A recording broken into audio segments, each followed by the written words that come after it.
Hello and welcome my dear friends. आपका स्वागत करते हैं आपके अपने यूट्यूब चैनल एग्ज़ाम मेरी जान में।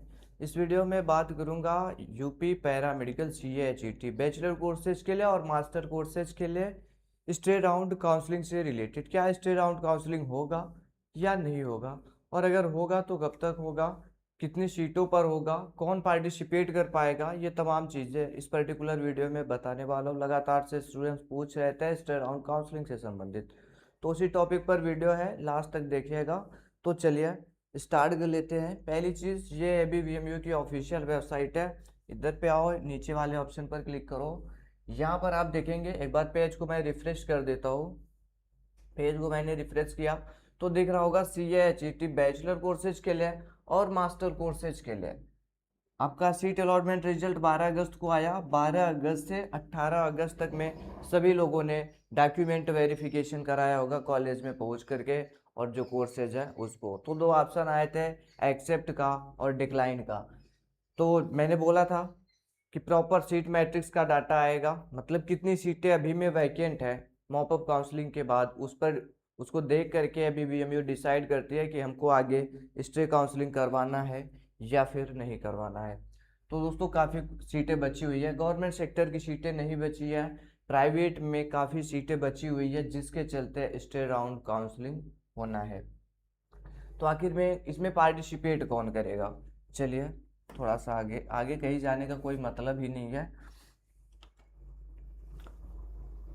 कहीं पर जाने का कोई मतलब नहीं है, सिर्फ बोलने का मतलब है।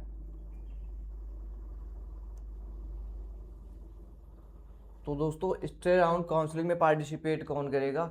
हर वो बच्चा पार्टिसिपेट कर सकता है जिनके रिजल्ट में आया था क्वालिफाइड फॉर काउंसलिंग या एलिजिबल फॉर काउंसलिंग। और अब अगर अभी तक आप लोगों ने नहीं किया तब भी कर सकते हो। बात क्लियर? फर्स्ट में किया था, सीट नहीं अलॉट हुई, तब भी कर सकते हो। फर्स्ट में किया, मॉपअप में किया, दोनों दफ़ा सीट नहीं अलॉट हुआ, तब भी कर सकते हो। या सिर्फ मॉपअप काउंसलिंग में किया, सीट नहीं अलॉट हुआ, तब भी कर सकते हो। साथ में वे सभी कैंडिडेट कर लेंगे जिनके रिजल्ट में, मतलब जिन्होंने सीट को डिक्लाइन किया हुआ था, और वो लोग भी कर लेंगे जिन्होंने ना एक्सेप्ट किया था ना डिक्लाइन किया था। बस बात यह है, किसी का 500 रुपये में होगा, किसी का 5,500 लगेगा। ढेर सारे लोगों का क्राइटेरिया बताया मैंने, तो उस हिसाब से फीस लगेगा। दूसरी चीज़ ये कि ये जो डाउट है आपका कि कितनी सीटों पर होगा, तो ऑफिशियल सीट मैट्रिक्स जो है ये भी BMU को ही पता है। और कब तक स्टार्ट होगा मॉपअप काउंसलिंग, मैं इसके बारे में बात करूंगा, मैं क्या सेलेक्ट करने वाला हूँ। तो दोस्तों कितनी सीटों पर होगा ये अभी क्लियर बोल पाना पॉसिबल नहीं है, क्योंकि ABVMU ये ऐसा कोई डाटा नहीं रिलीज करेगी जिसमें बताया रहेगा कि हमारी अभी तक में कितनी सीटें भरी जा चुकी है, कितनी सीटें वैकेंट है। ठीक है, तो ये ऑफिशियल डाटा नहीं आएगा, डायरेक्ट से आपका स्टे काउंसलिंग स्टार्ट किया जाएगा। तो आखिर में स्टे काउंसलिंग होगा कब तक? सत्र ऑलरेडी लेट हो चुका है। 1 अगस्त से इनको क्लासेज चलवानी थी, चल भी रही है, जगह जगह पे कॉलेज वाले आपको नोटिफाई किए होंगे। ठीक है, लेकिन आखिर में ये स्टे राउंड काउंसलिंग होगी कब तक? आप देखते रहें, बहुत ही जल्द 2 से 3 दिन के अंदर ही, मतलब मैक्स टू मैक्स चांसेस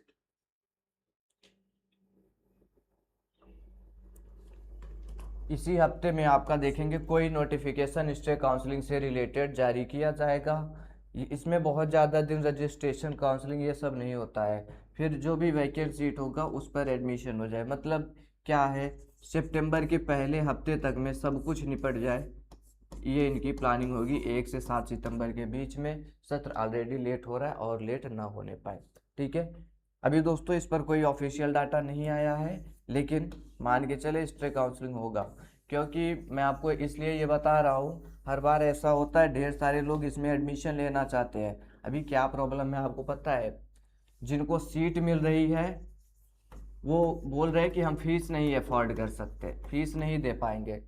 और जिनको नहीं मिल रहा है वो कह रहे हैं सर हमको किधर पर भी मिल जाए, मैं फीस अफोर्ड कर लूँगा। 9 लाख, 10 लाख, 12 लाख मैंने देखा है दोस्तों, ऐसा नहीं मैं ये अपने मन से बता रहा हूँ। हमने 700 से ज़्यादा बच्चों का पेड काउंसलिंग करवाया हुआ था, नहीं मिला कुछ को, बाकी मैक्स टू मैक्स बच्चों का फीस मैंने रिफंड कर दिया। मतलब सभी लोगों का फीस रिफंड कर दिया गया जिनको सीट नहीं अलॉट हुआ। लेकिन इसमें से कुछ बच्चे ऐसे आए जिनके रैंक 26,000 थे, 27,000 भी रैंक हुआ है।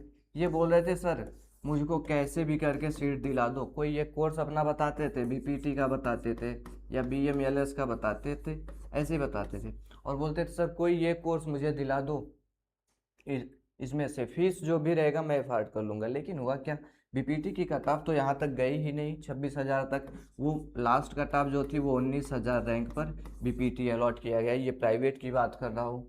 तो बीएमएलएस के लिए हालांकि 24-25,000 तक गया है, लेकिन इतने रैंक पर वो भी नहीं गया, तो इनको मैं नहीं अलॉट करवा पाया। मैं हमेशा से कहता हूँ मैं काउंसलिंग करवाता हूँ, सीट नहीं बेच रहा हूँ। अपने तरीके कोशिश किया, नहीं अलॉट हुआ, बाद में आपके पैसे रिटर्न कर दिए गए। मतलब मैं ये बोल रहा था जिनको सीट अलॉट हो रहा है वो फीस अफोर्ड नहीं कर पा रहे, जिसके चलते वो डिक्लाइन करेंगे, और जिनको नहीं अलॉट हो रहा है वो लोग फीस दे देंगे। अब इसमें क्या होगा, तो ये बच्चे फिर से कर देंगे डिक्लाइन जिनको अलॉट हुआ है। जब ये डिक्लाइन कर देंगे, सीटें वैकेंट पड़ी रहेंगी, तो स्पेस पे काउंसलिंग कराया ही जाएगा। क्योंकि जितनी ज़रूरत आपको है कि ABVMU से एडमिशन मिल जाए, उससे कहीं ज़्यादा ज़रूरत ABVMU को है कि हमारी कोई सीट वैकेंट ना चली जाए। सीटें वैकेंट जा रही थी जिसके चलते इनको मेरिट बेस्ड सिलेक्शन लेना पड़ा। उम्मीद करता हूँ बातों को समझोगे, इंतज़ार करिए आपका। देखेंगे नेक्स्ट वीक से जो मैक्सिमम चांसेस है अगले हफ्ते से आपका स्टे काउंसलिंग स्टार्ट हो जाएगा। कोई क्वेश्चन है, कंफ्यूजन है, कमेंट में पूछे, आगे कोई अपडेट आएगा शेयर करूँगा। Thanks for watching this video.